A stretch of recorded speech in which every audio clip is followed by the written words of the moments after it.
Uchangiaji wa damu ni muhimu kwa ajili ya kuwasaidia na kuokoa maisha ya Watanzania na wananchi wengine ambao wanakuwa wamepata changamoto mbalimbali.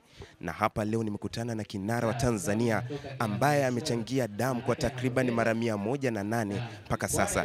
Na mpaka kufikia tarehe 7 anaweza kutimiza mara 109 ambayo itakuwa ni tarehe 7 mwezi Mei. Hivyo anakuwa ni kinara wa kwanza zaidi Tanzania katika kuchangia damu. Na hapa anakwenda kutueleza ni siri gani na nini kilichomsukuma kuweza kuchangia damu kwa mara zote hizi. Jambo la kwanza, namshukuru Mungu kwanza kwa kuwepo maeneo haya siku ya leo. Nimefurahi sana kuwepo eneo hili kwa sababu ni siku ya tukio muhimu la uchangiaji damu katika kanda hii ya Mashariki. Mimi nimechangia damu, nilianza kuchangia damu kuanzia mwaka wa 2000 mpaka juzi ile tarehe 7 mwezi wa pili. Nikiwa nimechangia mara 108, sikukutana na tatizo lolote isipokuwa baada ya kusikia au kupata taarifa, kuelewa somo la uchangiaji damu. Ukichangia damu inaenda kumsaidia mgonjwa. Hilo somo limeniingia kweli na nikaamua kuchangia damu, kuanza kuchangia damu.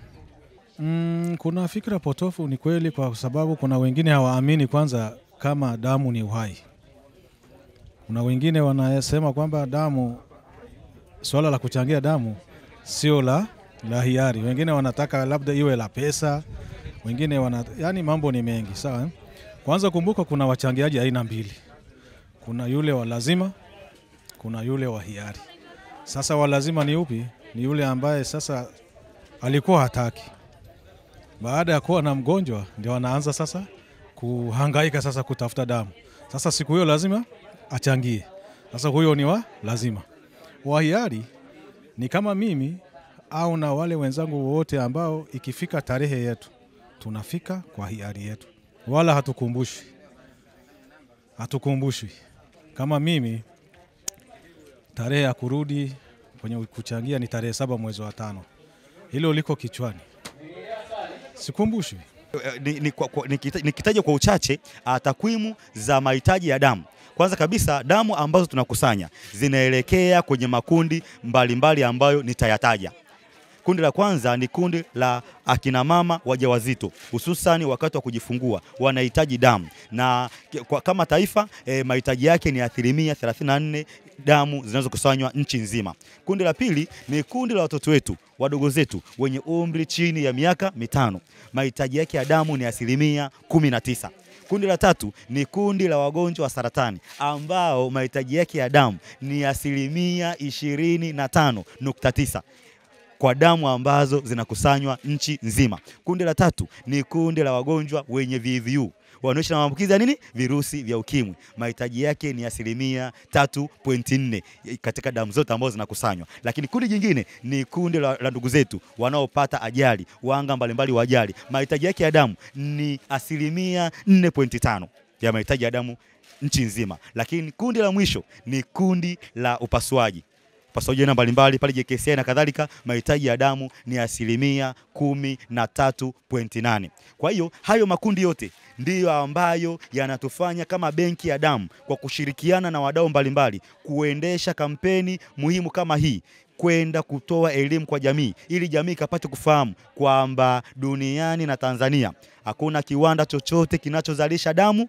hakuna chanzo kingine cha damu zaidi ya binadamu sisi ambao tumejaliwa afya njema, na kwamba chanzo cha damu ni sisi wanandugu. Na huwa tunajitahidi kufanya zoezi hili mara kwa mara kuhakikisha kwamba tunapata damu kwa ajili ya kwenda kuokoa maisha ya watu na wahitaji, wakiwemo kina mama wajawazito, lakini watu wenye matatizo mbalimbali ambayo bila damu tunaweza kupoteza maisha yao. Na kama tunavyojua ni kwamba taifa lolote linahitaji ustawi wa watu na afya zao, na kwa kuhakikisha kwamba watu wanakuwa na afya bora, tutaweza kuwa na taifa lenye maendeleo na ustawi mkubwa. Lakini hapo awali pia nimewahi changia. Lakini jambo ambalo limenihamasisha binafsi kwa ajili ya zoezi zima kushiriki ni kuwa na ile hali ya kufikiria kwamba kuna watu wenye uhitaji wa damu, sana sana wamama wajawazito pamoja na watoto. Napenda kuchangia damu kwa sababu inaokoa maisha ya mtu.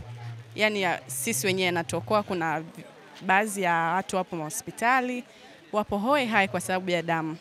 Kwa hiyo ukichangia damu inasaidia sana katika kuokoa wagonjwa waliopo hospitali, kama wagonjwa wa sickle cell ambao sana wanakuwa na uhitaji mwingi sana wa damu.